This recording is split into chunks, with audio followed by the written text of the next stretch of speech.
للہ رب العالمین والعاقبۃ للمتقین والصلاة والسلام علی رسولہ محمد وآلہ واصحابہ اجمعین۔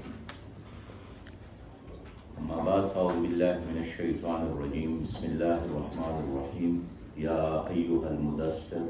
قم فانذر وربک فکبر وثیابک فطہر۔ صدق اللہ العظیم۔ حضرت مولانا محمد اسماعیل صاحب، جناب حضرت مولانا جاوید قصوری صاحب، انتہائی قابل احترام علماء کرام، مشائخ اعظام، ذمہ جماعت، کسی بھی اجتماع میں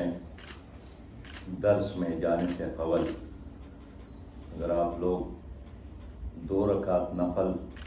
اور جو بھی آپ کے ساتھ ہاتھ میں موجود ہے، جو جیب میں موجود ہے، صدقہ دیا کریں، اس لیے کہ لفظ میں اور قدم میں اثر ڈالنے والا تو اللہ تعالیٰ ہی ہے۔ جب آپ صدقہ دیں گے انشاءاللہ تعالیٰ تو آپ کا ہر لفظ لوگوں کے دلوں میں اتر جائے گا، اور اپنے کو عاجز سمجھ کر جب آپ جانے سے قبل نفل ادا کریں گے تو اس سے خود آپ روحانی طور پر بہت زیادہ مضبوط ہوں گے، اس لیے کہ اللہ کی کبریائی اور بڑائی بیان کرنے کے لیے ضروری ہے کہ انسان خود ایک وجد کے عالم ہے اور دل پر وہ کیفیت خود طاری ہو، اور آپ کے کسی لفظ سے خود آپ کے اپنے رونگٹے کڑے ہو، تو پھر جب آپ بات کریں گے تو پتھر دل بھی اللہ تعالیٰ نرم کرے گا۔ یہ جو قرون اولیٰ کا ماحول ہے اس میں ایٹم بم اور F-16 تو نہیں تھے، لیکن قرآن کا ماحول تھا، حتیٰ کہ اگر امیر المومنین نے حضرت عمر ابن خطاب نے مہر کے حوالے سے فیصلہ کیا کہ اس سے زیادہ نہیں ہونا چاہیے، تو ایک عام عورت نے بھی اس کو توجہ دلا دی کہ یہ آپ کا حق نہیں ہے، یہ تو اللہ تعالیٰ کا حکم ہے۔ وَآتَيْتُمْ إِحْدَاهُنَّ قِنْطَارًا، اگر اللہ نے کوئی حد مقرر نہیں کیا، ایک عام کنیز اور لونڈی ہے، جب امام حسن رضی اللہ تعالیٰ عنہ نے ان کو غصے کے ساتھ دیکھا، اس لیے کہ ان کے برتن میں جو سالن تھا ان کے کپڑوں پہ گرا تھا، تو اس نے فوراً فرمایا وَالْكَاظِمِينَ الْغَيْظَ، اور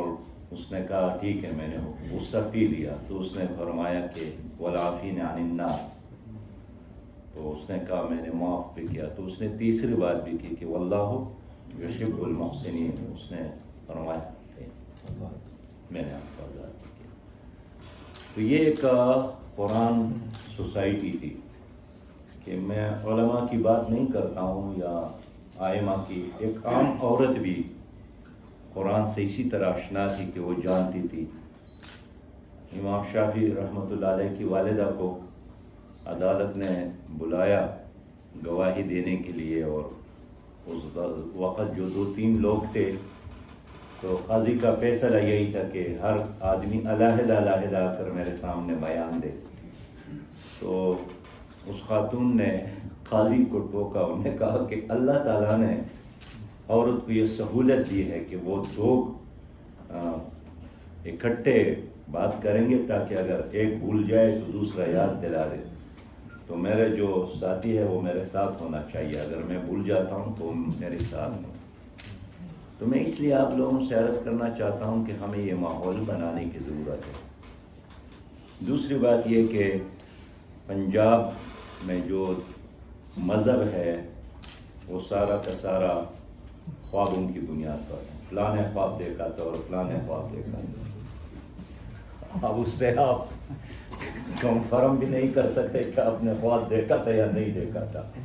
اس لیے کہ عموماً وہ نہیں ہوتا ہے دنیا میں، تو لوگوں کو اس خواب کی دنیا سے نکال کر قرآن کی دنیا میں لانا ہے کہ بھئی معیار حق اور باطل کا یہی ہے، اس لیے کہ اس کتاب کا ایک نام فرقان ہے، حق اور باطل میں فیصلہ کرنے والا۔ اگر آپ نے تقریر میں یہ بات کی کہ مولانا مودودی نے فرمایا لوگ مخالفت کریں گے، شاہ عبد القادر جیلانی نے فرمایا لوگ مخالفت کریں گے، لیکن جب آپ قرآن کی آیات پیش کرتے ہیں کوئی بھی مخالفت نہیں کرتے، لوگ قبول کرتے ہیں۔ تیسری بات یہ ہے کہ اس کے لیے آپ لوگوں کو اپنی زندگی وقف کرنا چاہیے، اور آدمی دیکھیں ایک کام کرتا ہے، تلوار کتنا زبردست چیز ہے، لیکن اس کے ذریعے آپ بیلچے کی طرح مٹی کو ایک جگہ سے دوسری جگہ نہیں لے جا سکتے ہیں، نہ کودال اس سے بنا سکتے ہیں۔ تلوار ایک ہی کام کے لیے ہے۔ تو آپ سے بھی یہ عرض ہے کہ جو مورچہ جو کام تحریک نے حوالہ کیا ہے، اگر آپ اس کا حق ادا کریں تو انشاءاللہ تعالیٰ اس خاکے میں رنگ بھر جائے گا۔ اگلی بات یہی ہے کہ جو مولانا اسماعیل صاحب نے بھی فرمایا کہ جو پروپیگنڈا ہے اس کا بڑا اثر ہوتا ہے۔ پی ٹی آئی جب نواز شریف صاحب کے خلاف ایک تحریک چلا رہی تھی اور گو نواز گو کا نعرہ ان کا مقبول نعرہ تھا، تو پشاور میں مسلم لیگ کا جلسہ تھا اور مسلم لیگ کا صوبائی صدر صابر شاہ صاحب تھے۔ تو صابر شاہ صاحب نے جوش میں آ کر جب لاؤڈ اسپیکر ہاتھ میں اٹھا کر نعرہ لگایا تو یہی نعرہ لگا تھا کہ گو نواز گو، یعنی اپنے لیڈر کے خلاف، اس لیے کہ چاروں طرف سے اسی نعرے کا ایک غلغلہ تھا۔ تو اگر آپ اپنی اس کام کے لیے صحیح یعنی پروپیگنڈا اس کو کہے یا تبلیغ کہے یا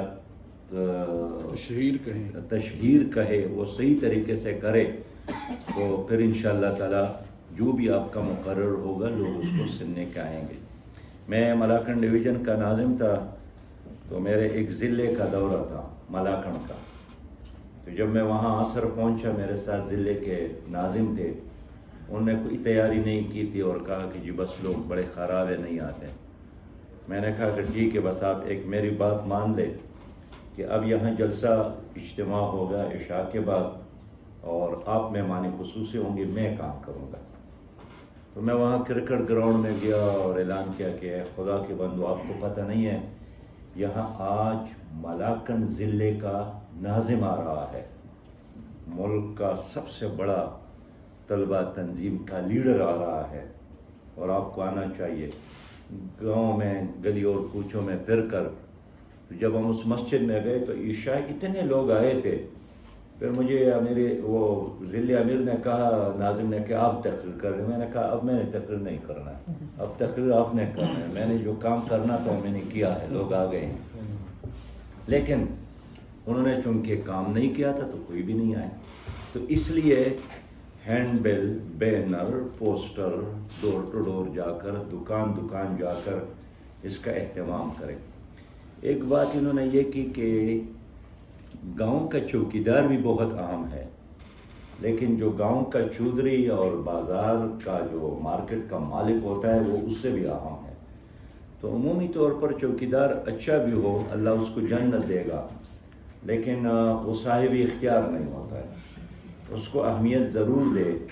لیکن اگر مارکیٹ کا مالک آپ راضی کر گئے گراؤنڈ میں آنے کے لیے تو سارا گراؤنڈ اس کے آس پاس کے لوگوں سے بھر جائے گا۔ مجھے خوشی ہے کہ جاوید قصوری صاحب نے اس پر توجہ دی ہے اور اس کے لیے سب سے جو باصلاحیت آدمی ہے اس کو وقف کیا ہے۔ حافظ ساجد صاحب بہت باصلاحیت نوجوان ہیں، انہوں نے اس کام کے لیے اس کو رکھا ہے۔ تو امید ہے انشاءاللہ تعالیٰ آپ چل پڑیں گے تو خود بخود نظام آپ کے ساتھ بن بھی جائے گا اور چل پڑے گا۔ ہمارا بھی یہی خیال تھا کہ عرفان صاحب کے بغیر تو درس نہیں ہو سکتا ہے۔ پھر جب مولانا اسماعیل صاحب آ گئے تو پھر یہی لوگوں کا خیال تھا کہ نہیں اگر مولانا اسماعیل صاحب ٹائم دیتے ہیں پروگرام رکھتے ہیں ورنہ نہیں۔ اب مولانا اسماعیل صاحب اور پروفیسر عرفان صاحب بھی ہے، لیکن بہت سارے ایسے اور لوگ تیار ہو گئے کہ فہم دین کے اس تصور سے اب لوگوں کا تعلق بن گیا ہے۔ تو انشاءاللہ تعالی پنجاب کے لوگ بڑے اچھے ہیں، دیندار لوگ ہیں، مذہبی لوگ ہیں، وفادار لوگ ہیں، یہ بڑے پیمانے پر انشاءاللہ آپ کی بات کو، یہ جو آپ لوگوں کا ٹارگٹ ہے 8 لاکھ، یہ تو ہم نے ویسے آپ کو دیا ہے، باقی آپ اپنے آبادی کے مطابق خود فیصلے کریں جی کہ کتنا بڑا پنجاب ہے، اس کا ٹارگٹ بھی اتنا بڑا ہونا چاہیے۔ وآخر دعوانا الحمدللہ رب العالمین۔